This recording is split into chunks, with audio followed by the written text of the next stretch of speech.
juga penasaran sebenarnya seperti apa kemudian koordinasi yang dilakukan oleh pemerintah gitu ya, Ya, BPBD dan juga kemudian dari geologi sendiri gitu. Apakah memang sudah dilakukan rencana-rencana atau plan-plan gitu ya yang bisa ya. dilakukan agar kemudian bisa membuat kita masa lebih aman dan juga nyaman. Nah, kita akan langsung ngobrol sama Pak Kristiantonya. Selamat pagi Pak Selamat pagi, Kristianto. Pak. Selamat pagi, pagi. Pak, terima kasih sudah mau bergabung bersama kami di Detik Pagi, Pak. Siap, sama-sama. Bapak, ini tadi kita udah sempat ngobrol juga nih sedikit gitu ya di sini dari studio. Mungkin Pak Kristianto boleh nih menceritakan saat ini sebetulnya situasinya seperti apa Pak di Gunung Tangkuban Perahu ini, Pak? Oke, baik. Jadi situasinya saat ini kalau kita lihat secara ini ya visual di permukaan memang tidak terjadi perubahan yang signifikan. Oh. Jadi dari hembusan asap itu pun belum terlihat perubahan hembusan asap yang signifikan. Misalkan terjadi pembumbungan belum.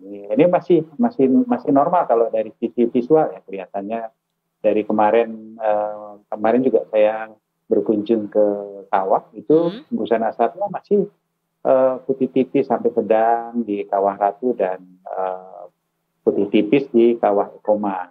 Dan ini sebetulnya masih dalam satu komplek kawah. Oke.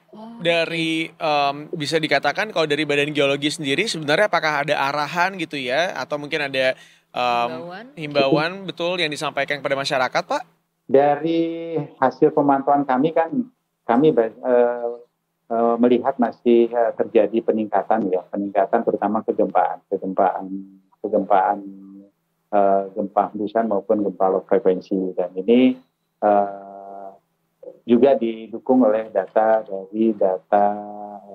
informasi. Nah, ini terus kita lakukan koordinasi dengan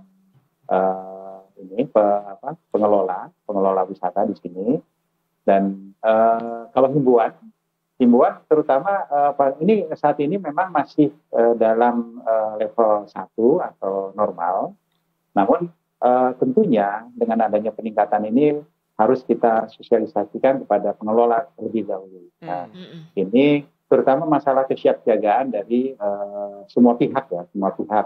Karena memang yang sering terjadi di Gunung Tangkuban Perahu ini adalah erupsi yang sifatnya freatik. Nah, erupsi freatik ini adalah erupsi yang seringnya itu tidak didahului oleh peningkatan yang signifikan. Nah, tentunya ini juga perlu kita sampaikan kepada pengelola maupun stakeholder lainnya. Nah, kita masih dalam taraf itu sampai saat ini. Pak, mohon izin Pak, mungkin aku juga banyak nggak taunya, jadi sambil nanya sedikit ya Pak Kristianto ya. Biasanya Boleh. nih Pak, dari siaga 1 gitu ya, untuk masuk ke siaga 2 dan siaga 3 maupun siaga berikutnya, itu tuh biasanya apakah bisa ditentukan atau bisa terlihat dari gejala-gejalanya atau mungkin pertanda-pertanda tertentu oleh pihak Badan Geologi, atau memang tidak bisa diprediksi sama sekali nih Pak, alias bisa tiba-tiba berubah jadi 2, 3, 4 gitu. Atau seperti apa sih Pak? Iya, baik. Sebetulnya kan ada 4 tingkat aktivitas yaitu normal, waspada, siaga, dan awas. Jadi kalau kita nggak mengenal siaga 1, siaga 2 tidak. Nah, kalau dikasih normal, waspada, siaga, dan awas. Nah, biasanya itu untuk menentukan peningkatan ini sangat tergantung dari beberapa metode pemantauan kita. Jadi data seperti saat ini data yang kita punya adalah data kegempaan, deformasi atau pengembungan dari tubuh gunung Tangkuban Perahu, kemudian data geokimia, kemudian data visual. Nah, semua aspek ini sebetulnya harus saling mendukung.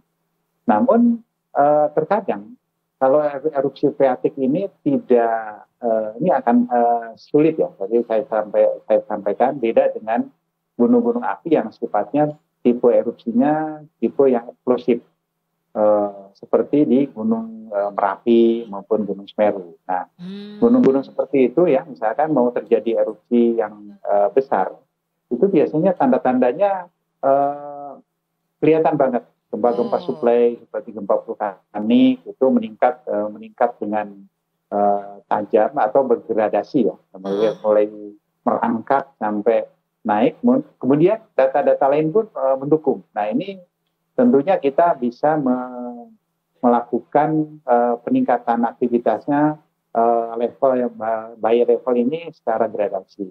Nah sementara untuk Gunung Tangkuban Perahu seperti ini adalah gunung yang tipenya freatik. Nah ini tentunya tidak mudah bagi kita. Nah kadang-kadang peningkatan sedikit saja ada erupsi kecil ya, freatik kecil. Nah di tahun 2019 itu pun peningkatannya itu juga terjadi hampir sebulan. Hampir sebulan peningkatan kegempaan, kemudian gempanya pun mulai dari gempa hembusan, gempa low frekuensi, tremor maupun gempa vulkanik dangkal. Ini kelihatan saling sinergi. Demikian juga dengan data-data deformasi. Jadi setiap level itu tidak mudah untuk kita terapkan pada saat kita ingin meningkatkan tingkat aktivitas. Makanya koordinasi dengan pengelola ini sangat penting, terutama kesiapsiagaan pengelola. Kalau ada peningkatan kita sampaikan. Jadi kalau takutnya memang ada erupsi yang tidak didahului oleh peningkatan yang signifikan. Demikian. Pastinya Badan Geologi juga sangat berhati-hati untuk menentukan level-level yang terjadi begitu ya. Betul. Karena apalagi ini adalah objek wisata ya. Objek wisata ini banyak dikunjungi oleh masyarakat, wisatawan yang sebetulnya ingin nyaman kan gitu. Sementara kalau dari sisi visual tidak masih kelihatan seolah-olah normal-normal saja. Oke aja nih semuanya gitu ya Pak ya. Ya sementara alat-alat kita sementara ini detaknya sudah mulai kelihatan nih kan, kelihatan ada tren peningkatan. Nah, kapan kita menaikkan? Tentunya ini juga menjadi diskusi di kalangan ahli di kita sendiri juga kapan ini ya.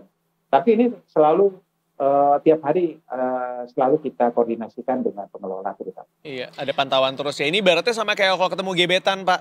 Kadang-kadang kita kelihatannya baik-baik aja, muka kita baik-baik aja, padahal sebenarnya deg-degan. Tangannya keringetan. Udah kangen ya kan, kayaknya merasakan hal itu ya. Udah lama nggak ngerasain gitu Pak. Aryo mungkin butuh merasakan sedikit-sedikit erupsi kayaknya Pak di dalam hatinya. Cukup di aku aja tapi ya, jangan di gunung ya. Jangan. Pak Kris, mau nanya juga nih, berarti kalau saat ini situasinya di Gunung Tangkuban Perahu sendiri, pokoknya di area-area sekitarnya, apakah semuanya masih bisa diakses gitu ya oleh wisatawan atau siapapun warga sekitar, atau memang sudah ada area-area tertentu yang mungkin udah dilarang masuk ke situ misalnya, atau seperti apa sih Pak? Kalau untuk wisatawan masih mengakses masih normal ya, seperti biasa. Yang lokasi yang memang kita anjurkan atau rekomendasikan untuk tidak dikunjungi adalah turun ke kawah, gitu, turun ke kawah.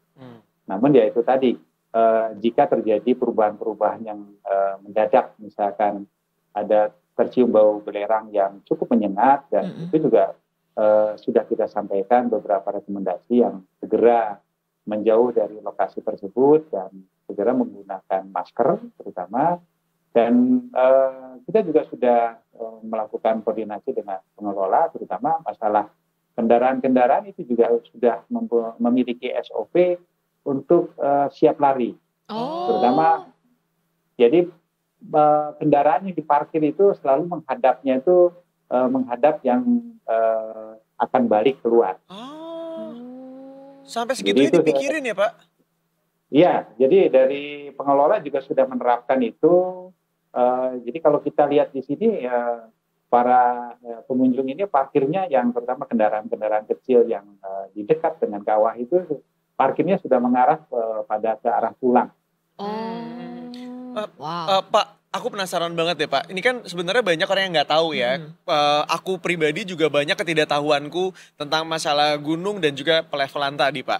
Ada nggak sih upaya yang dilakukan untuk kemudian bisa menyadarkan masyarakat untuk bisa mendapatkan sosialisasi ibaratnya tentang masalah level-level ini dan seperti apa pemberitahuannya dari pihak terkait gitu ya untuk ke masyarakat agar kita juga jauh lebih tenang dan juga ngerasa kalau mau jalan-jalan ke sana ya aman-aman aja gitu atau perlu ada perhatian lebih lanjut. Ada seperti itu nggak sih Pak? Oke, baik. Jadi kalau untuk masyarakat yang bermukim di sekitarnya, terutama kalau di gunung-gunung api umumnya ya, itu itu biasanya ada kegiatan sosialisasi secara berkala.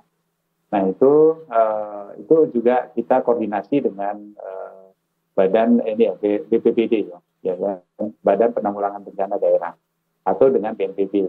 Nah sementara untuk gunung-gunung api yang lokasinya ini merupakan lokasi wisata, nah ini kita juga harus berkoordinasi dengan stakeholder yang ada di situ, terutama pengelola. Kalau di sini kan pengelola, di sini ada GRPP di sini, sehingga pihak pengelola pun selalu mengupdate data-data kita dan terutama yang kita harus edukasi ya, terutama yang sering berada di sini, terutama ada pedagang juga. Demikian. Okay. Kalau boleh tahu Pak, biasanya sosialisasinya itu kalau dilanjutin dari pertanyaan Aryo gitu ya, apakah memang ada surat pemberitahuan atau memang by lisan atau seperti apa sih Pak atau biasanya? Atau di sosial medianya misalnya, atau supaya kita bisa ngecek. Misalnya gitu. Ya, seperti yang ini aja. Misalkan kemarin ada peningkatan ini juga kita sosialisasikan.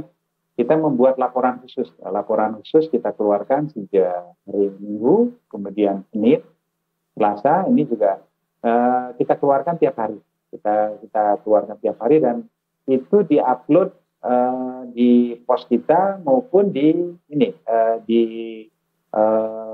sosial media kita yang ada di Badan Geologi. Iya. Jadi sekarang kan orang di zaman sekarang kita semua punya sosial media nih ya. Dan seperti namanya sosial media, maka adalah bentuk media yang bisa mensosialisasikan banyak hal juga kepada masyarakat di luar sana. Jadi terima kasih Pak sudah membantu kita semuanya, mempermudah kita untuk melakukan pengecekan gitu ya. Aksesnya ya. Iya, aksesnya lebih gampang daripada yang harus datang langsung ke sana buat ngecek saat ini kondisinya seperti apa, kan juga takutnya berbahaya gitu ya. Kalau sosial media kita bisa ngecek ada persiapan nih. Jadi kayak hari ini mau jalan-jalan bisa nggak ya? Oh masih bisa nih. Masih oke nih, aman. Yaudah yuk bisa berangkat gitu. Terakhir nih Pak, ada yang mau disampaikan mungkin pesan-pesan kepada masyarakat di luar sana nih Pak dari Badan Geologi, silakan. Baik, jadi memang kita saat ini masih mengevaluasi aktivitas Gunung Tangkuban Perahu dari data-data peningkatan ini. Jadi tetap waspada, tetap berkoordinasi dengan pengelola atau stakeholder lainnya. Jika berkunjung ke sini juga mohon menanyakan ke pengelola ataupun langsung ke kami, ada pos kami di sini di dekat ini ya gerbang pengelola wisata. Nah ini bisa ditanyakan langsung. Jadi kesiapsiagaan apa yang harus dilakukan? Jadi supaya para pengunjung juga paham kondisi saat ini dari Gunung Tangkuban Perahu. Demikian.